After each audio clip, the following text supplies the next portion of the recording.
días, encantado de estar aquí en este panel de lujo que tenemos esta mañana.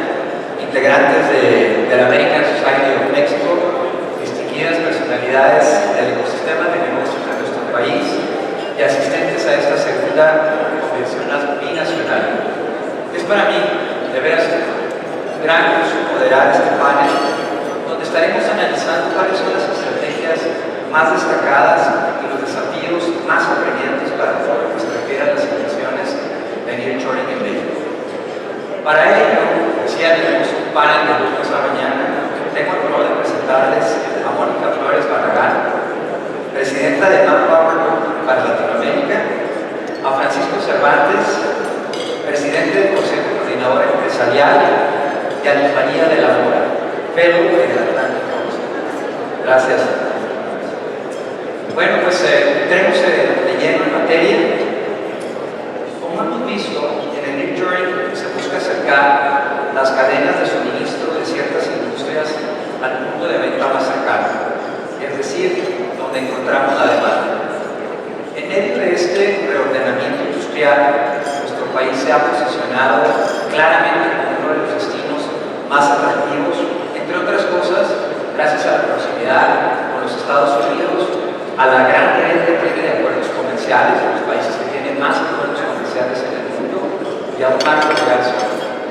Para poner perspectiva, en el primer semestre de 2023, México registró un total de 29,000 millones de inversión extranjera directa, de acuerdo con la Secretaría de Economía. Ya que entramos en materia, me gustaría comenzar contigo, Juan. En términos de inversiones en nearshoring, ¿cómo estás viendo el entorno de negocios del país? ¿Qué nos puedes comentar al respecto? Con mucho gusto. Antes que nada, muy buenos días a todos y todos. Sobre todo aquí a mis compañeras de lujo de este panel de salud, un gran afecto. El nearshoring se ha vuelto un fenómeno que la verdad no esperaba. Y sobre todo un fenómeno después de la pandemia. Como recordarán, fue algo fuerte bastante, no para el mundo, pero principalmente para México, encerrar todas las empresas, un cierre total que nunca lo hubiéramos imaginado, pero no solo eso, sino pagar. Ahí hubo un ejemplo social, un ejemplo de humanidad, de seguir pagando los empleos, la empresa, por casi 2 meses, y a lo mejor un poquito más. Eso fue un verdadero ejemplo del empresariado. Posteriormente, empiezan las cosas con un decrecimiento del 8.7%. Y en eso llega este fenómeno de relocalización.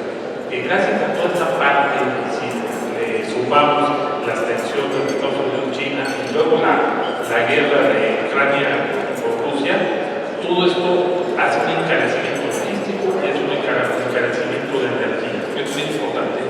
La energía, hablando del gas natural, en su métrica, que son millones de BTU, está aproximadamente entre 5, tiene una variación de 5 a 6 dólares promedio aquí en México. En la parte de Ucrania, que es uno de los proveedores de gas natural para Europa, pues y para Asia, hace que se encarezca, sobre todo siendo amigable convenientemente, que es un requisito ya en la manufactura, hace que se encarezca y lleguen casi a 50 dólares. Cuando México lo tenemos en la variación de 5 y 6, pues hay un atractivo de producción más barato. Y luego la parte logística, la parte de la pandemia desató hasta 5 veces más el traer los contenedores de Asia, Europa, hacia México y viceversa. Y ahí es donde, y además con el rompimiento de las cadenas de suministro, que seguramente María ahorita va a abordar mucho este tema que es especialista, tuvimos una consecuencia cultural. Recordarán que por ejemplo, en la parte automotriz, en la parte de electrodomésticos, pues se paró por los microchips. No traíamos, se terminaban los autos y se quedaban en la línea de producción en el patio porque no traían los microchips. Un auto puede traer desde 9 hasta 60 microchips. Y por esas, que son del tamaño de una uña de microchips, se quedaba la línea de producción en stand-by. Y eso empezó a mover, acercarse a las empresas tractoras, la proveeduría internacional. Este es el fenómeno de hecho Y este fenómeno en México principalmente se mueve gracias al Tratado del Comercio, que por cierto el año que viene cumplimos 30 años y este año cumplimos 3 años, que es muy dinámica, pues María, en esta renovación, que por cierto va a ser bastante complicada por una de las series de ir a Washington por ella, pero se logró. Y ahí están los frutos, porque gracias a este instrumento viene el nearshoring, gracias a la mano de obra. De hecho, es muy importante resaltar la mano de obra mexicana competitiva y la parte del gas natural. Eso nos da las condiciones a México de tener la gran armonía que hay con los gobernadores, y hay que reconocerlos, principalmente a los gobernadores de la zona fronteriza que se han puesto en las pilas y se han puesto bien. Y ahí está eso, jalando de una manera impresionante, pero más allá, y quiero abordar algo importante, y es la gran oportunidad de las pymes, de la economía. En estas cadenas de suministro está funcionando como nunca. Acaba de ser hace unos días la Expo Pymes en Monterrey, más de 2.200 citas se dieron. O sea, se rompió el récord. Veías las citas de negocios de las pymes y además con más de 6.000 visitantes, todos pymes. Ahí te das cuenta del potencial de este fenómeno y cómo de manera transversal ayuda a todas las partes. O sea, no es para unos cuantos, esto es para todo aquel que tenga este compromiso de trabajar. Y bueno, pudieran ser más cosas más adelante, porque pues, tenemos aquí a Mónica y a María, que más de uno puedo escuchar. Muchísimas gracias, Paco. Sin duda, tocaste temas muy importantes, las ventajas que tiene nuestro país para aprovechar de lleno el nearshoring. Una de las cosas que tocaste fue el tema de nuestra fuerza laboral, donde Mónica es especialista. Cuando uno escucha nearshoring, se viene inmediatamente a la cabeza el tema de manufactura. Sin duda, la manufactura ha sido uno de los sectores en los que más actividades hemos visto, pero en términos de fuerza laboral, Mónica, ¿qué estás viendo? ¿Qué necesita este país para que podamos realmente capitalizar este fenómeno? ¿Estamos listos? ¿En temas de nuestro talento está preparado? ¿Qué requiere para que también desde esa perspectiva podamos aprovechar el nearshoring? Antes de las felicidades, American Society, Larry, por esta segunda convención binacional, y ojalá que todos nos estuviéramos moviendo juntos, pero todavía no estamos todos los sectores involucrados a la misma velocidad para no nos prestar la oportunidad. La inversión va a venir, casi seguro, se van a generar de 2 a 4 millones de empleos, nadie sabe exactamente la cantidad, pero es un número estimado bastante ambicioso. Y el gran tema desde mi punto de vista, y obviamente como médico, es cómo vamos a llenar esas vacantes de talento preparado no solo para el hoy, sino para el futuro. Y me parece que vamos muy atrás. Sí tenemos una mano calificada de talento mexicano, es muy valioso, pero no estamos todavía en el siglo XXI. No hemos entrado como país realmente a la era del conocimiento y a la era digital. No solo se van a necesitar puestos en manufactura, se van a necesitar puestos en turismo, en energías renovables, en otros sectores que no necesariamente la maquiladora típica como imaginamos del norte. Temas relacionados con la digitalización, con el desarrollo de apps, análisis de datos, programación, y no hay suficiente talento. Creo que el reto está en esta preparación y cómo vamos a hacer una acción armoniosa, ordenada y cordial entre empresas, instituciones académicas, instituciones técnicas, gobiernos e individuos para poder tener esta estrategia que alinee las necesidades con la oferta laboral.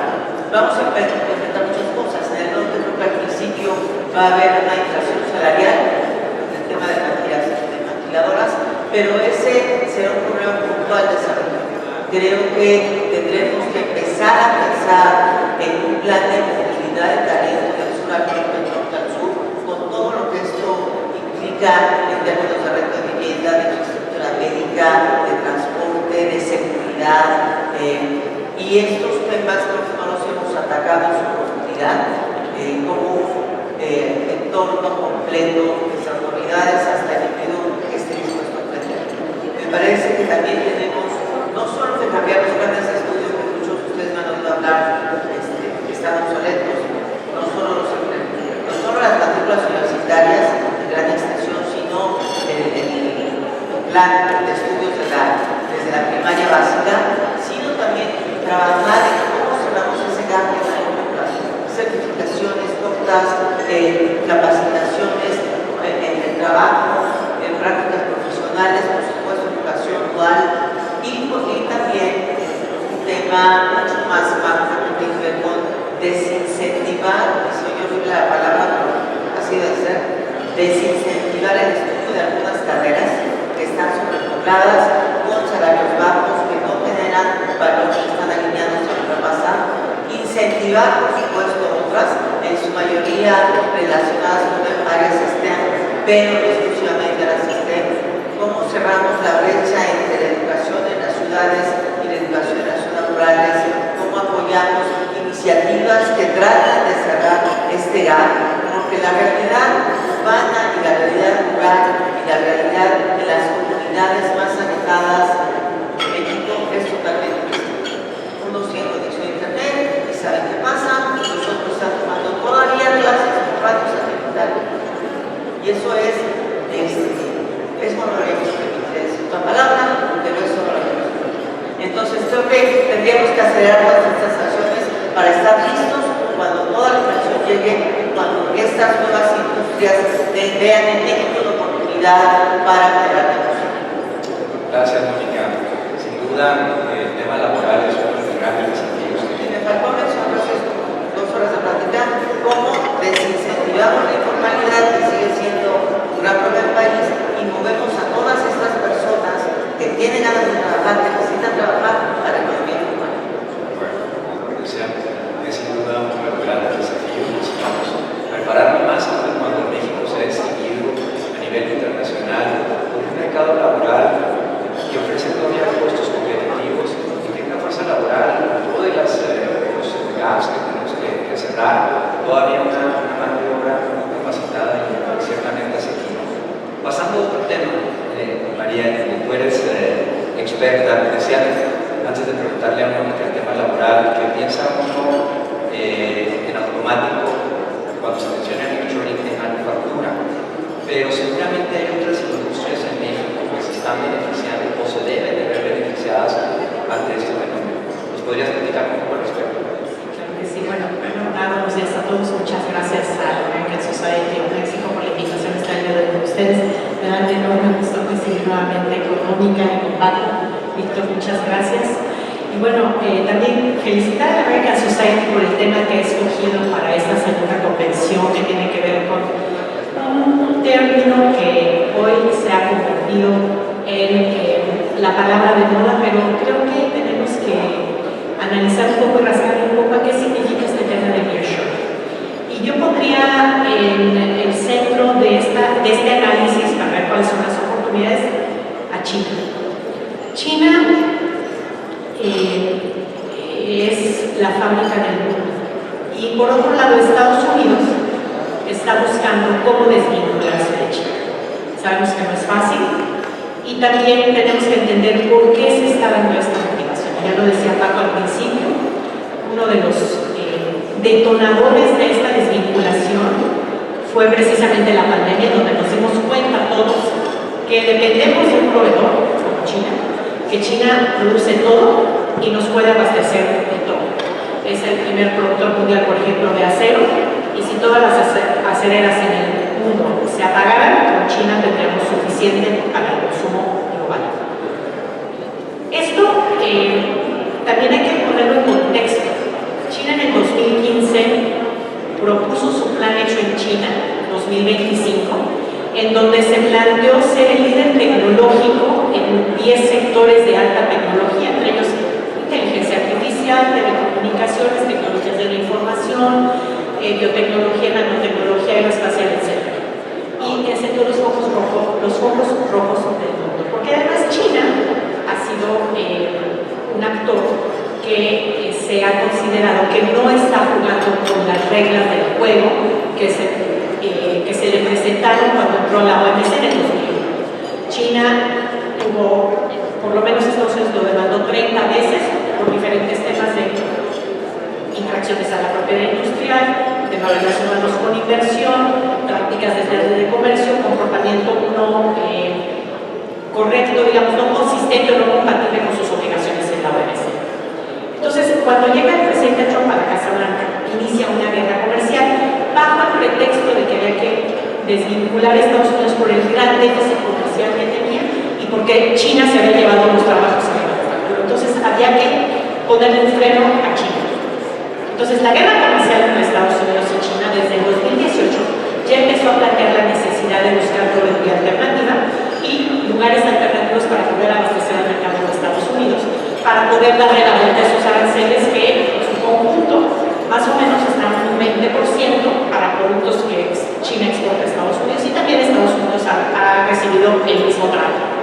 Entonces, tenemos una guerra comercial que prácticamente cubre una diversidad de sectores, 2/3 partes de las exportaciones de China a Estados Unidos hoy tienen un arancel de 20-25%, que muchos productores dicen, me salgo de China y me voy a producir al sudeste asiático, o me vengo a México, o voy a cualquier otro lado, o me regreso a Estados Unidos. Ahí hay un factor. Pero este otro factor, que como ya lo mencionaba Mónica, es el tema tecnológico. Cuando llega el presidente Biden a la Casa Blanca, hace un análisis de las cadenas de suministro y se enfoca en los sectores críticos. Y esos sectores críticos son 4: minerales críticos, que son esenciales para toda la cadena de producción de productos que tienen que ver con el desarrollo tecnológico, semiconductores, y como ya lo decía Paco, nos vimos interrumpida la cadena y pues fue evidente que el mundo depende de China, de Taiwán, de Corea del Sur, de Japón, en su mayoría, para poder abastecerse de semiconductores. Un tercer sector, el de baterías eléctricas y vehículos eléctricos para una transición hacia una energía renovable, hacia una energía verde, y productos del sector farmacéutico por razones climáticas. Entonces, cuando hablamos de nearshoring, lo que estamos viendo es que Estados Unidos está liderando esta desvinculación con China, en donde nosotros estamos integrados al mercado de Estados Unidos, a las cadenas productivas de Estados Unidos, y pues nosotros vamos con Estados Unidos, no somos líderes, somos seguidores, pero es en donde está nuestro mercado y es en donde está nuestro interés. Entonces, nosotros estamos también siendo parte de esa desvinculación y en ese sentido estamos obteniendo el beneficio de empresas que quieren venir a México. Ahora, por otro lado, Estados Unidos está buscando una estrategia de diversificación de proveeduría en China, más uno de las exportaciones. Sabemos que no todas se pueden desvincular de China, pero en los sectores en donde Estados Unidos está poniendo el foco de atención es en donde no va a permitir, me parece a mí, hay un entendido bipartidista en Estados Unidos entre republicanos y demócratas de que hay que asegurarse que China no se convierta en el líder tecnológico, porque lo tiene planteado para el 2039. Los 100 años del Partido Comunista Chino se van a celebrar con China siendo el líder tecnológico en todo el mundo, en todos los sectores.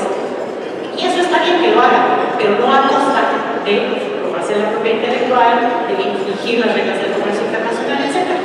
Entonces, cuando estamos hablando de nearshoring, Estados Unidos está pensando en tecnología, está pensando en liderazgo tecnológico, está pensando en semiconductores, está pensando en una nueva forma de una economía que esté basada en una energía limpia, vehículos eléctricos.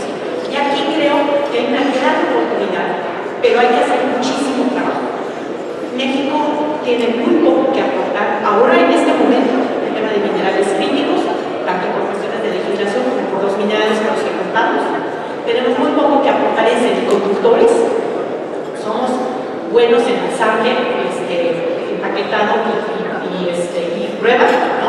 Pero todavía la cadena de suministro está en China, en Asia, perdón, y se requiere muchísima inversión y se requiere un tejido industrial para desarrollarlo, y ahí, como decía Mónica, necesitamos talento a todos los niveles, talento que pueda realmente participar en esa cadena de valor, y el talento ahora se encuentra en Asia. Por otro lado, en lo que se refiere a baterías eléctricas, vehículos eléctricos, hay un incentivo en el Inflation Reduction Act, en donde México, los vehículos mexicanos pueden participar, pero no tenemos baterías eléctricas, no tenemos empresas que estén establecidas en México, tal vez BMW tiene su planta, etcétera, pero no hay un tejido.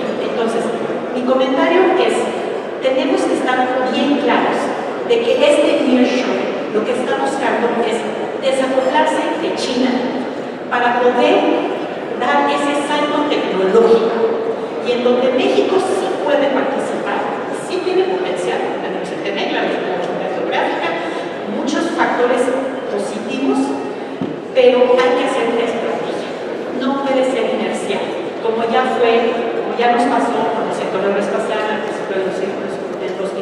Tenemos que hacer una estrategia bien clara en donde participe el sector público, el sector privado, academia, gobierno federal, gobiernos estatales y gobiernos locales, porque la tecnología nos va a rebasar si no tenemos un plan bien desarrollado. El nearshoring en sectores tradicionales es muy pequeño, si vemos calzado, confección, etc., pues sí está llegando un poco, pero nos está también robando el mandado Vietnam, Malasia y Indonesia. Gracias. Muchísimas gracias, Mariana. Explicaste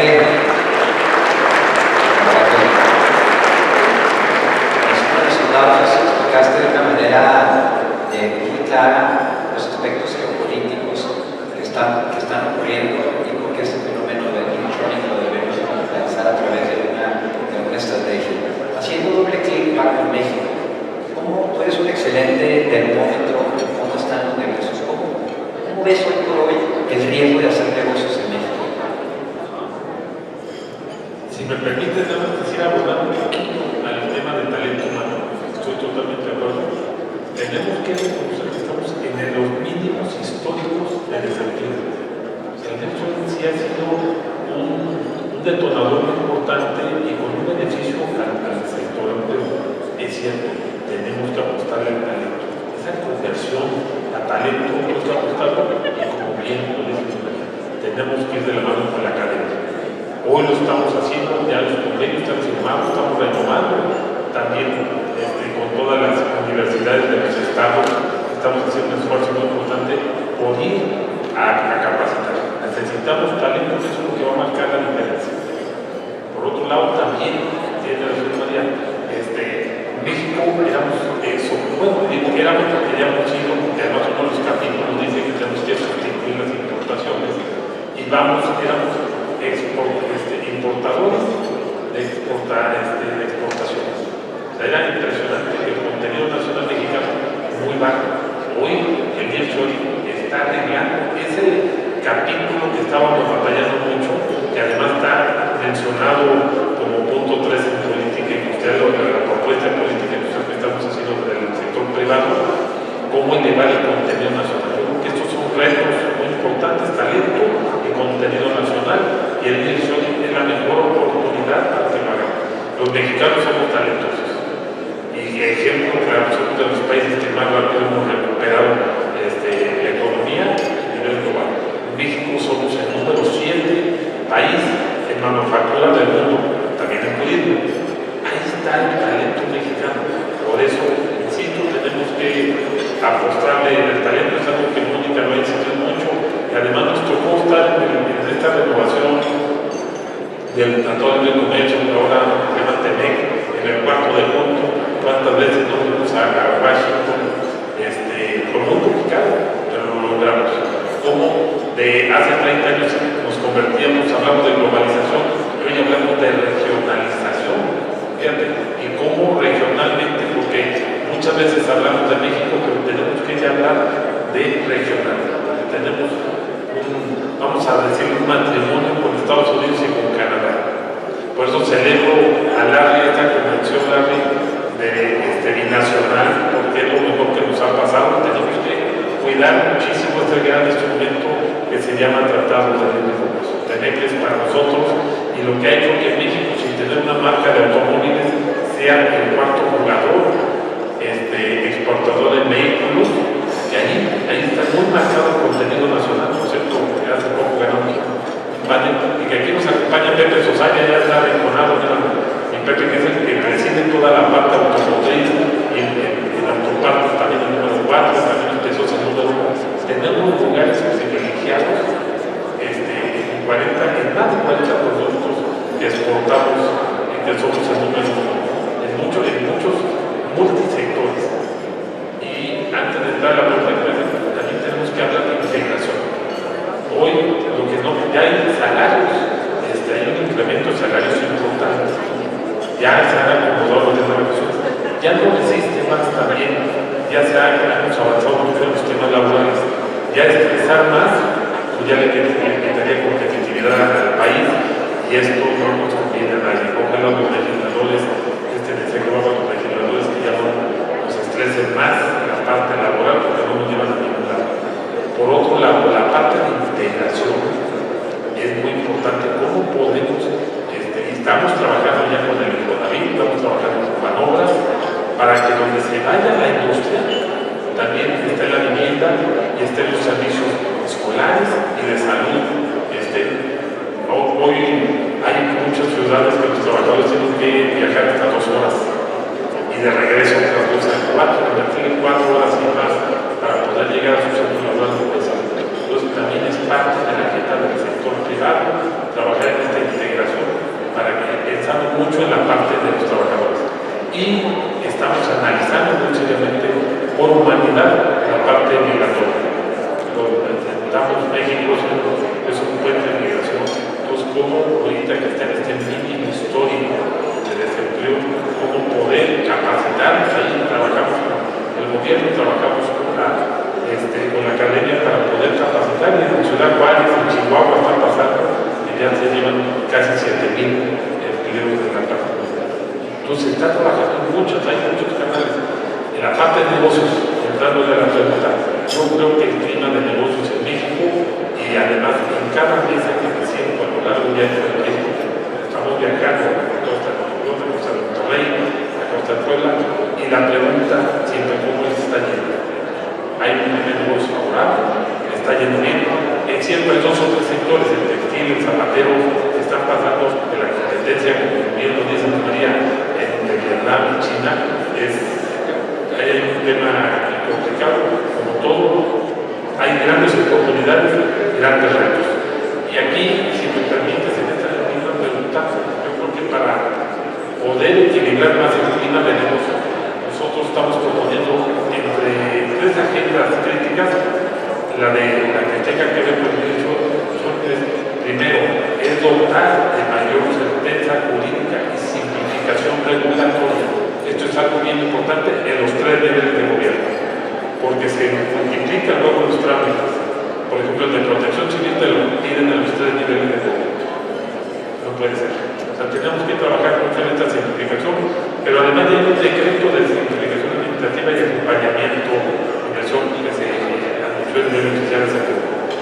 Segundo, es ofrecer las condiciones para contar con energía suficiente, limpia y barata, que además es una condición de la manufactura que al menos tiene que estar, cada proceso tiene que estar con el 60% de energía limpia, sustentable. Por cierto, mira, aquí está el CEO de Iberdrola, aquí está, que nos saludamos a Enrique de Alba, que es el de los grandes apostadores a la inversión de la energía. Saludos, Enrique. El tercero es fortalecer y multiplicar nuestra infraestructura y conectividad en todos sus lugares. La infraestructura es algo muy importante, la infraestructura eléctrica, la infraestructura hidráulica, en todas sus modalidades, la infraestructura carretera, portuaria y aeroportuaria. Esto es muy importante para que podamos optimizar esta oportunidad de inversión. El cuarto, que es uno de los temas que nos preocupan, es garantizar de forma eficaz y sólida la seguridad pública en nuestras localidades y caminos. Esto es algo muy, muy importante. Y número 5, consolidar un sistema de vanguardia en educación, capacitación y desarrollo de competencias laborales, que ha sido el tema que estamos ahorita los 3 empujando, con un enfoque tecnológico y de productividad. Yo creo que estos 5 puntos, para no hacer la lista de Santa Cruz, que nos enfocamos en estos 5 puntos, creo que podemos aprovechar y optimizar más toda esta parte de la inversión.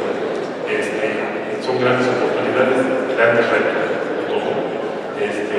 pero lo que sí es que en México vamos avanzando en un clima de negocios muy importante. Gracias, Pablo. Coincido contigo, mira, en Iguay también de alguna forma somos un termómetro de todo lo que dices en cuanto al ambiente y el clima de negocios que estamos viviendo, y no nada más en temas de manufactura, hospitalidad, no la hospitalidad de hoteles de lujo, sino hoteles más en zonas industriales, y obviamente se requiere, estamos viendo transacciones en temas de transporte público, también se estaba analizando en temas de salud. Hemos visto un par de inversiones norteamericanas en México, comprando redes de hospitales y con modelos de negocio muy interesante hacia salud privada, que creo que va a ser también, puede ser un sector muy beneficiado para el medio. Déjame regresar contigo con el tema nuevamente laboral, que sin duda es uno de los temas importantes a explorar. Hay muchas habilidades que se aprenden de manera formal en las universidades, para mencionar el idioma, los idiomas, pero ¿qué es lo que tú estás viendo las empresas que están solicitando en competencias soft skill? ¿Qué es lo que estás viendo que se está hoy demandando? Claro, voy a retomar lo que dijo Paco sobre casi el nivel más bajo de desempleo de mucho tiempo. Hoy, a nivel global, el 79% de las empresas dicen que no encuentran talento que necesitan. En México es el 64%, 6,4%. Es un número altísimo para un país como el nuestro. Y es de los números más altos de los últimos 16 años. Tenemos vacantes que no podemos cubrir en ciertos sectores justo porque no tienen, por un lado, el conocimiento técnico del nivel que se requiere y las competencias sociales, humanas, las que lo quieran llamar, que el mundo del trabajo necesita. ¿Por qué se dio este cambio en lo que buscan los empleadores? Varios factores, obviamente la robotización, la automatización, la digitalización. Dos, por la sofisticación de los clientes, que ahora no compras solamente un producto, tienes una experiencia alrededor de esa compra, y todos somos más sofisticados porque tenemos más información. Otro fenómeno que impacta ese cambio de las competencias es porque el conocimiento se duplica cada 4 años y el conocimiento se hace obsoleto casi el 80%, casi cada 4 años. Esto quiere decir que lo que tú enseñas con un plan de estudio que lanzas hoy, en 4 años tienes que volver a estudiar otra cosa, más un tema, porque se hizo obsoleto gran parte de lo que te enseñaron, que así era, y esa es la evolución del conocimiento. Entonces, no solo ya no buscas, y pongo un ejemplo muy básico, un contador que sea titulado de una universidad de paga, que era lo que vivimos en los años 80. Hoy buscas a alguien con conocimientos financieros, que tenga habilidades de liderazgo, que se sepa comunicar, que hable inglés, que sepa motivar al equipo y que además tenga la motivación para seguir aprendiendo constantemente. Y eso nos lleva a que cuando tú contratas a alguien, el título universitario o la certificación ha perdido un poco de peso comparado y ha aumentado el peso que le das a las competencias. Porque es lo que te garantiza que es una persona que se va a adaptar a aprender, que va a poder proponer para el global, que es uno de los grandes retos que tenemos. Otro reto importante es la empleabilidad de los jóvenes. El 79% de los jóvenes en México no es contratado por 2 razones. La primera, falta de experiencia, y la segunda, pocos conocimientos técnicos. Hoy un alumno que sale de prepa pública, y algunas privadas también, solo es capaz de seguir un instructivo, no es capaz de proponer algo que el objetivo nos lleva a la creación de una patente o de innovar. Y eso es lo que tenemos que desarrollar. Pero no se soluciona en la universidad ni en la prepa. Tiene que ser el cambio desde la educación básica. Y es ahí donde me parece que tenemos que poner mucha energía. A corto plazo, claro, tenemos que hacer todas esas alianzas que muy bien ha hecho el CCE y las certificaciones, pero si queremos garantizar este desarrollo sustentable, si no usa la palabra, es en la primaria, para poder garantizar que vamos a tener en el futuro. Y finalmente, un tema de los jóvenes y de cómo generar esta empleabilidad formal, que es el bono demográfico que hoy tenemos, se va a acabar los próximos 6 años. Hoy tenemos un montón de chavos talentosos, inteligentes, que estamos capacitando, motivando, pero se nos va a acabar. Entonces tenemos que entrar sí o sí a la era del conocimiento y no solo la manufactura, porque ya no se tienen tantas manos, van a llegar los robots y los hombres, tenemos que elevar esa concepción que tenemos de la educación primaria para tener esta materia prima ávida de conocimiento y que puede competir a nivel global, pero en la era del conocimiento. Muchísimas gracias, Mónica. Cambiando un poco de tema, el fenómeno del nearshoring nos ha revelado que hay varios Méxicos. María, pues hemos visto que en el caso del norte la manufactura es muy fuerte, el Bajío se ha distinguido en temas automotrices, en temas tecnológicos. ¿Nos puedes platicar un poquito cuáles pudieran ser las ventajas que ofrecería el sur-sureste del país? A lo mejor tocar el tema del corredor transísmico que se está comenzando también ya a desarrollar. No sé si nos pudieras comentar aquí algo al respecto. Sí, claro, gracias.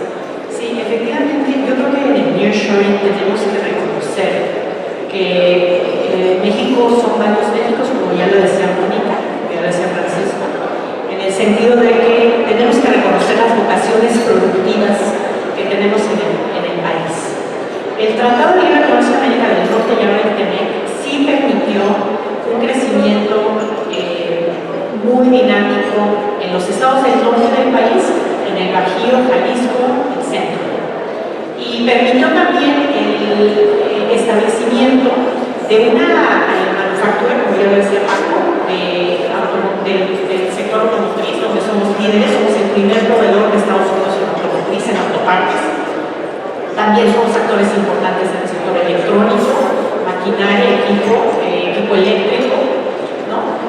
Pero eso también provocó una mayor desigualdad entre el norte y el sur, un abandono del sur que me parece que esta administración está tratando de atender.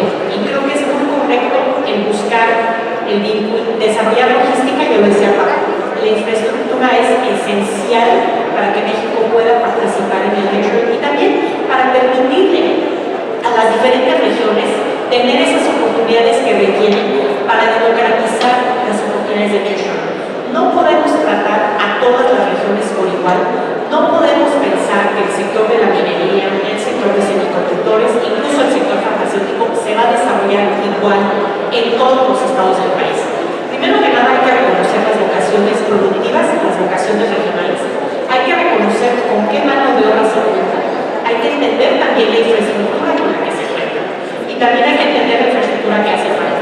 Una de las áreas que más falta en el sur-sureste es el desarrollo de esa infraestructura que necesitamos.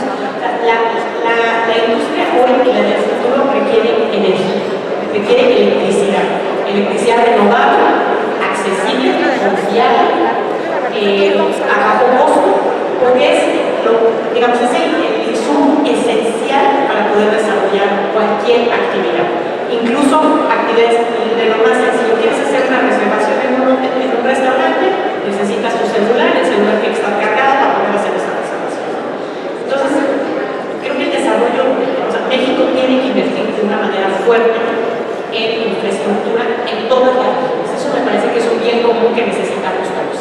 Ahora, en el sur-sureste, el transísmico, creo que es una gran apuesta por vincular a México desde otra dimensión y desde otra perspectiva. El Pacífico con el Golfo de México y el Atlántico para llegar a otras zonas y, por ejemplo, impedir que sucedan cosas como lo que nos ha sucedido con el gobernador Abbott en Texas, que de repente resulta que tiene un tema político interno y nos cierra la frontera. Y por la área de Nuevo pasa pues más del 60% del transporte terrestre que lleva y trae mercancía y entonces estamos atorados por el gobernador. Entonces me parece una forma también alternativa de diversificar ese riesgo político en el que nos encontramos en ocasiones. El sur-sureste tiene grandes vocaciones, empezando por la parte agrícola y alimentaria. Tenemos una necesidad. México es un país que tiene la posibilidad de contribuir a la seguridad alimentaria, no solamente América del Norte, sino en el mundo. Y ahí hay muchas posibilidades, pero necesitamos darle la infraestructura que requiere, la infraestructura de transporte, la infraestructura logística, la infraestructura eléctrica, energética. El sur-sureste también tiene vocación en áreas de servicio, turismo, call centers, por ejemplo. Yo recuerdo que cuando estaba yo en la administración,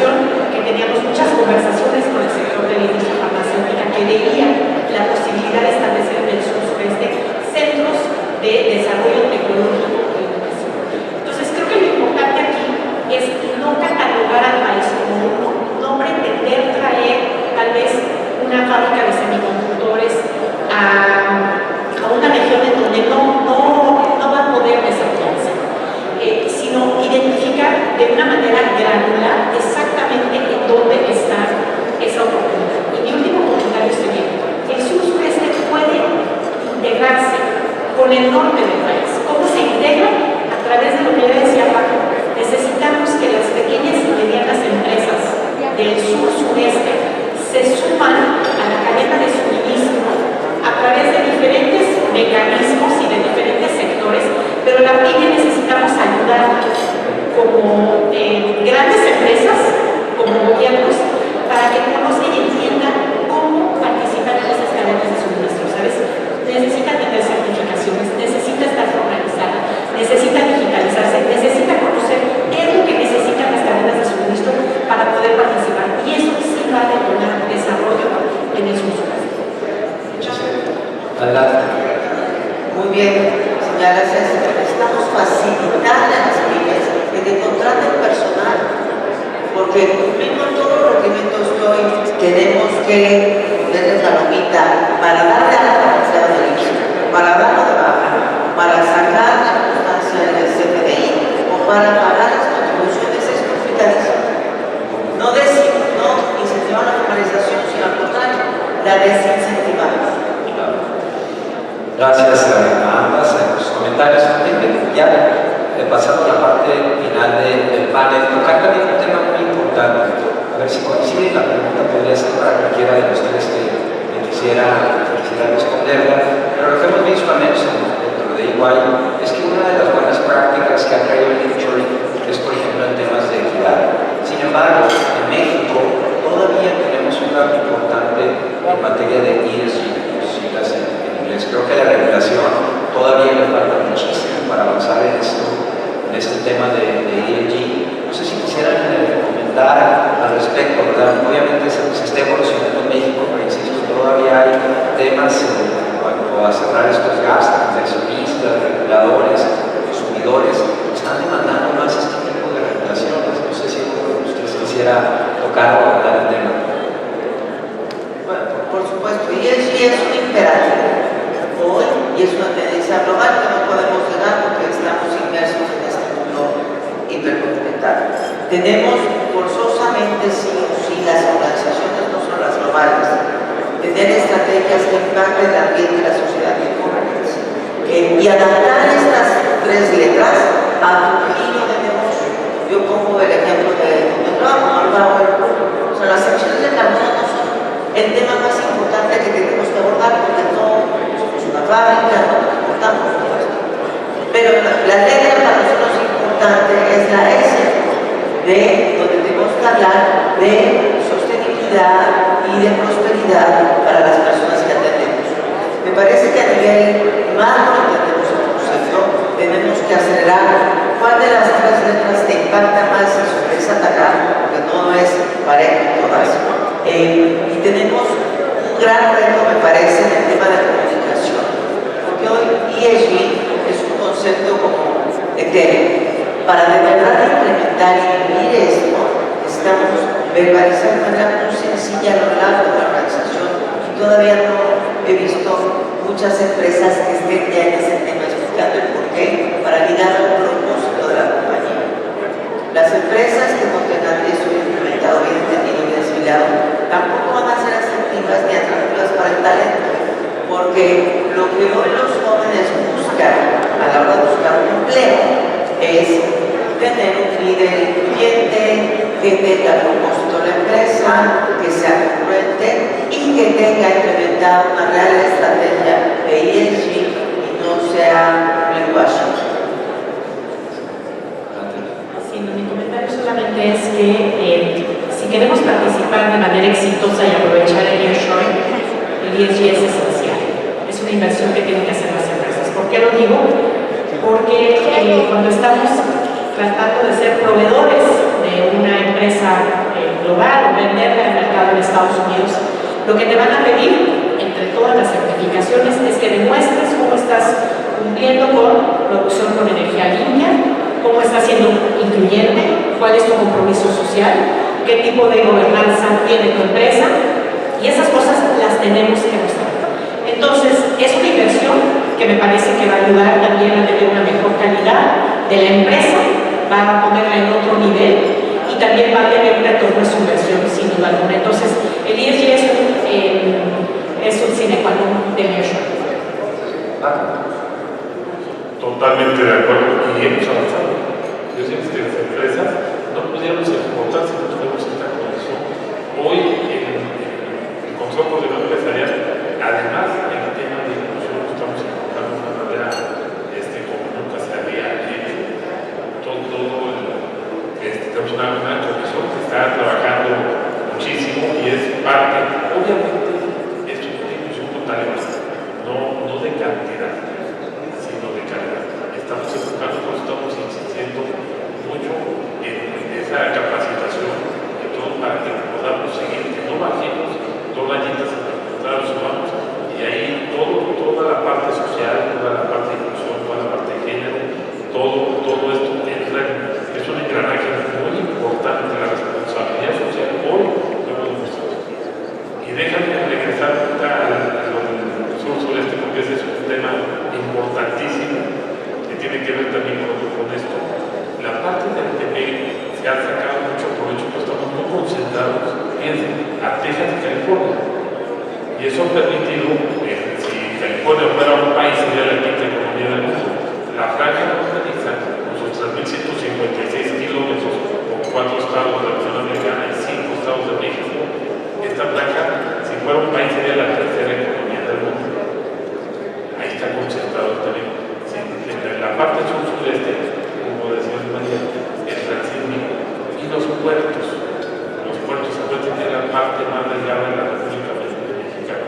Si los puertos los acondicionamos, metemos la infraestructura y la movilidad necesarias, y ya además hay un grupo poderoso en México que metió carrobuques y llegamos a la parte esta es la concentración económica más importante, podemos desdoblar nuestros, o sea, podemos todavía irnos al otro 50%, pero lo más importante es generar esas condiciones del sur-sureste, porque tenemos un México que está creciendo casi el 6%, es la cuarta, el norte, el noreste del país, pero la media nacional, cuando sumamos el crecimiento del sur-sureste, ahí es donde tenemos ese porcentaje que no corresponde hoy a la 14ª economía del mundo y a todas las ventajas competitivas que tenemos. Entonces ahí tenemos un reto muy importante y que tenemos que apostar. En el 2019 la CONCAMIN se hizo el Pacto Oaxaca, se llama Pacto Oaxaca porque se hizo en Oaxaca, pero hay 9 estados del sur-sureste donde se hizo un estudio con la academia, principalmente con el Colegio de México, la UNAM y el CIDE, también el Instituto Politécnico Nacional entró ahí, y tenemos ya el estudio y la parte de infraestructura que nos manda, la parte de talento, llevar a la academia, trabajar de la mano para poder llevar a talento mediante capacitación y poder exportar el sur-sureste. Ahí está la oportunidad de que podamos hacer el transísmico, además poder llevar el gas natural de Europa y Asia, enviar ductos, plantas de licuefacción en Coatzacoalcos, salir de luz. Eso sería también otra de las oportunidades de desarrollo para el sur-sureste hacia el Pacífico. O sea, todavía México da oportunidades. ¿Qué tenemos que hacer? Pues entonarnos, ponernos de acuerdo. Y algo que es muy importante, la percepción de México luego no es buena. Hay que generar buena percepción. Si no hablamos bien del camino, no lo vamos a ver.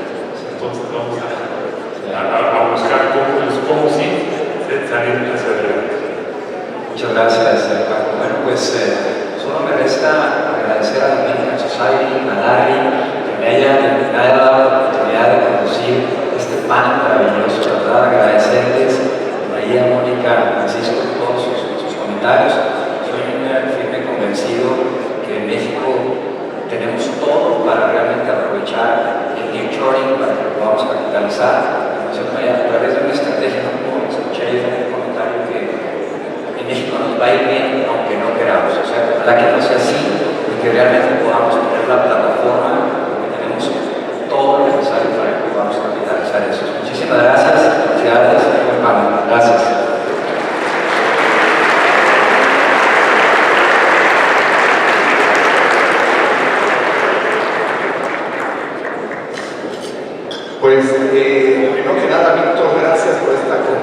parte de Santiago Fernández, de la nuestra, muchas gracias. Particular agradecimiento, mi querido Paco. Francisco, como ustedes saben, es el presidente del Consejo Coordinador Empresarial, sin duda una responsabilidad mayúscula, ¿verdad? Que todos apreciamos. Paco ha sido un gran amigo de la American Society, no de ahorita, sino de mucho tiempo atrás, pero tiene una gran trayectoria empresarial que lo hace único como líder empresarial máximo de este país. Y particularmente agradecidos porque no nada más es el presidente del Consejo Coordinador Empresarial, sino también es miembro del Consejo Directivo de la American Society, y por eso también le agradecemos el doble. Muchas gracias, señor Paco. Gracias por acompañarnos. Un fuerte aplauso. Tenemos por aquí un certificado de agradecimiento que está en el que quisiéramos dar.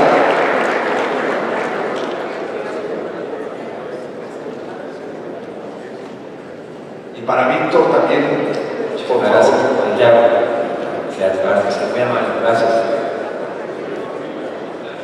Para Luz María, muchas gracias, Luz María. Y para Mónica, muchas gracias, Andy. Y bueno, pues nos vamos a tomar la foto antes del receso. Sí, muchas gracias.